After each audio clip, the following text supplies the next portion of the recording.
गांव में लकड़ी का काम बहुत होता है। हर जगह लोग ज्यादातर समय लकड़ी का ही काम करते हैं, क्योंकि वहाँ जंगल पास होते हैं तो लकड़ियाँ आराम से मिल भी जाती हैं।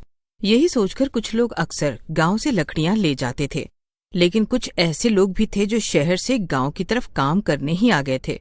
उनमें से एक था अशोक नाम का एक युवक। शहर से आया था, पेशे से बढ़ई था और बढ़ेला गांव में एक पुराना लकड़ी का मकान सस्ते में मिल रहा था।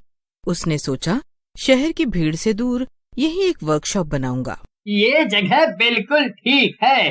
काम करने को यहाँ तो लकड़ी बहुत है, शांति भी। असली काम तो यही होगा। वाह, क्या कलाकारी है! कितना सुंदर मकान है, वो भी इतने सस्ते में। बस अब कल से ही पूरी जी जान से लग जाऊंगा। गांव का एक आदमी वहीं से होते हुए जा रहा था। उसका नाम संतोष था। उसने अशोक को देखा तो बोला, भैया, आप नए मालूम पड़ते हो हैं? यहाँ तो कभी भी नहीं देखा आपको। हाँ, मैं यहाँ नया हूँ, अभी अभी आया हूँ। अच्छा, किसके यहाँ आए हैं आप? किसी के यहाँ नहीं, मैं तो यहाँ रहने आया हूँ, अपने घर में। अच्छा, कहाँ है आपका घर? ये रहा, ये सबसे सुंदर मकान मेरा ही तो है। कौन सा? ये लकड़ी का मकान लिया है क्या आपने? हाँ, ये मेरा मकान है आज से। भाई साहब, मेरी बात मानो तो आप ये घर मत ही लो। हाँ। अच्छा, और वो क्यों? यहाँ जो मरा वो कभी सच में मर ही नहीं पाया। क्या मतलब है तुम्हारा? अब संतोष के साथ महेश भी आ चुका था। उसको उनकी बातें सुनकर समझ आ गया था कि बात क्या चल रही है। वो एकदम से बीच में बोला, सही तो कह रहा है बाबूजी, यहाँ मत ही रुको आप। ये घर खरीदा है मैंने, ऐसे कैसे छोड़ दूं?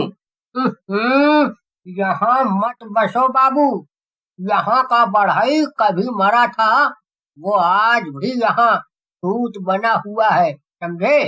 कौन बढ़ई? भूना सिंह, जिसने ये घर बनाया था और इसी में दब कर वो मर गया, लेकिन उसने सबको बहुत परेशान किया। गांव वालों ने उसे मना किया। अशोक ने सबको देखा। अब गांव के काफी लोग आ चुके थे। सब उसको घूर रहे थे। थोड़ी देर चुप रहा, फिर बहुत जोर से हंस पड़ा। अरे भूत प्रेत अब कौन मानता है? लकड़ी होगी, काम होगा, मुझे बस यही चाहिए। मैं यही चैन पाने के लिए शहर छोड़कर यहाँ रहने आया हूँ। मेरा पूरा परिवार शहर में है। गांव वालों ने उसको बहुत समझाया, लेकिन उसने किसी की भी एक नहीं मानी। सब अपने अपने घर चले गए और अशोक वहीं बस गया। वो बेफिक्र होकर सो गया, पर पहली ही रात को कुछ अजीब हुआ। अचानक एक भूत वहाँ प्रकट हुआ और लकड़ियाँ हिलाने लगा, जैसे भूकंप आ गया हो। अशोक की नींद खुली तो उसने देखा आंधी आ रही है।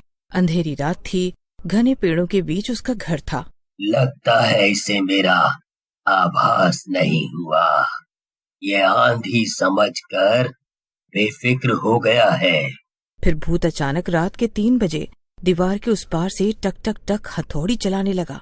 उससे भी अशोक नहीं डरा तो भूत ने अशोक को बिस्तर से धक्का देकर जमीन पर गिरा दिया। कौन कौन है? कौन है? मैं हूँ। अशोक ये भयानक आवाज सुनकर डर जाता है और थोड़ा गौर करके देखने की कोशिश करता है, लेकिन उसे अंधेरे की वजह से कोई दिखाई नहीं देता।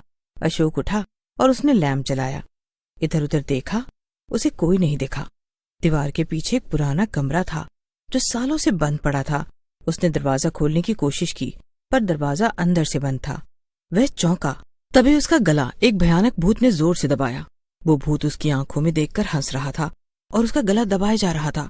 अशोक तड़प रहा था। फिर उस भूत ने खुद ही अशोक को छोड़ दिया। अशोक का लैंप अब गिर चुका था। कौन है यहाँ? कौन मुझे डराने की कोशिश कर रहा है? बताओ मुझे, कौन है यहाँ? पर कोई जवाब नहीं आया, मगर हथौड़ी की आवाज बंद हो गई। अशोक को अब भी यही लग रहा था कि कोई उसको डराकर ये घर उससे लेना चाहता है। मुझे पता है तुम गांव वालों का नाटक है ये। तुम सब मुझे भगाना चाहते हो, लेकिन मैं कहीं नहीं जाऊंगा। सुबह देखता हूँ तुम्हें। अशोक ये बोलकर फिर सोने चला गया। अगली सुबह जब वो उठा तो सब सामान्य था, जैसे कुछ हुआ ही न हो। उसके बाद वो उठा और उठकर कमरा फिर इस बार दरवाजा खुला हुआ था। क्या वो सब बस एक सपना था? लेकिन अगर सपना होता तो मुझे इस कमरे के बारे में कैसे पता होता? कोई तो था इधर। अच्छा, तो ये है भूना सिंह। लग तो बहुत खतरनाक रहा है, तभी ये सब कहानियां बनाई गई हैं। लेकिन इसको मरे तो बहुत साल हो गए। अगर इसका भूत भी होगा तो अब तक जा चुका होगा। लोग भी पता नहीं क्या फालतू की बातों पर विश्वास कर लेते हैं और दूसरों को भी डराते हैं।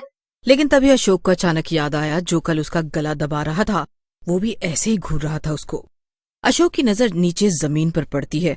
वो झुककर हाथ से छूता है तो वहाँ गीली मिट्टी के निशान होते हैं, और वो निशान मामूली निशान नहीं बल्कि बूट पहने किसी इंसान के होते हैं।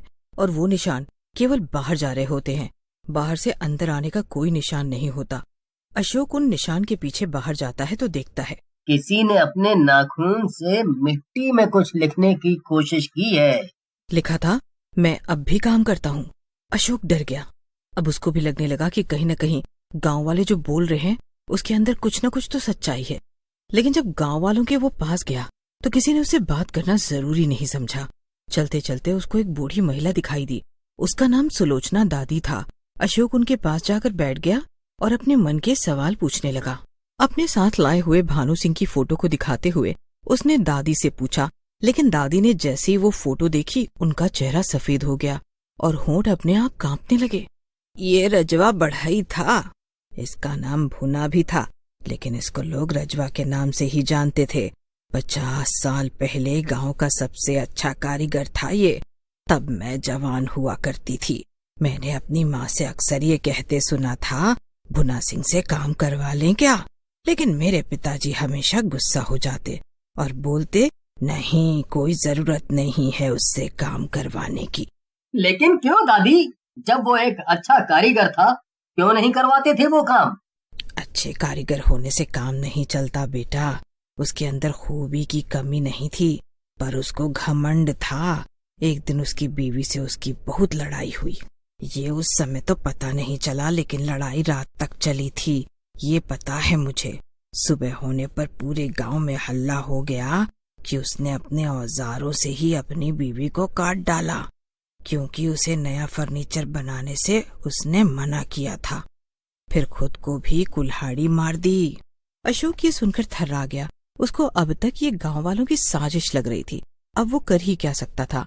वापस उसी घर में गया। रात हुई तो उसने सोने की कोशिश की, लेकिन ये उसकी यहाँ दूसरी रात थी और आज रात फिर हथौड़ी की आवाज आई। तभी उसके सामने फिर से वही भूत आकर खड़ा हो जाता है। अशोक भागने की बहुत कोशिश करता है, लेकिन भाग नहीं पाता। वो भूत अशोक के चेहरे पर आरी से एक नुकीला निशान बनाने लग जाता है। जब वो निशान पूरा हो जाता है तो भूत बोलता है, अब मेरा काम हो गया। अब मैं सोने जा रहा हूँ, मुझे जगाना मत। अब अशोक दिन में तो ठीक रहता, मगर रात को नींद में उठकर लकड़ियां काटता, हथौड़ी चलाता और अजीब पुतले बनाता। एक रात वो चिल्लाया। अशोक बहुत रोने लगा। तभी उसकी बात का जवाब आया, अब तू मेरा औजार है। मैं तुझसे काम करवाऊंगा जो अधूरा रह गया था। उस दिन के बाद से धीरे धीरे गांव के लोग गायब होने लगे। सबके चेहरे डर और पीड़ा से विकृत थे। गांव वालों ने पंचायत की, अशोक को भगाओ। उसने भूत को फिर से जगा दिया है। गांव वालों ने अशोक के घर को आग लगा दी, पर अंदर से अशोक चिल्लाता रहा। आग में सब कुछ राख हो गया। पर जब अगली सुबह राख में लोग गए तो उन्होंने देखा वहां राख में से एक नया लकड़ी का मकान बन चुका था। कोई इंसान नहीं था, बस एक लकड़ी की मेज, 2 कुर्सियां और दीवार पर एक फोटो अशोक की। कुछ साल बाद एक नई लड़की रंजना गांव में आई। उसे भी पुराना मकान चाहिए था। उसे वही जल चुका मकान मिला। वो बोली, कितना सुंदर घर है, लकड़ी का है ना? मुझे बहुत पसंद है। मत बसो बेटी, वहाँ भूतिया बढ़ई बसना है। पर रंजना हंसी। अब कौन इन बातों को मानता है? रजवा बढ़ई की आत्मा अब अशोक के साथ मिलकर काम करती थी। लकड़ी की वो हथौड़ी अब किसी इंसान के हाथ में नहीं, भूत के हाथ में थी। अब उस मकान में कोई भी रहने आता तो वो एक भूतिया बढ़ई बन जाता।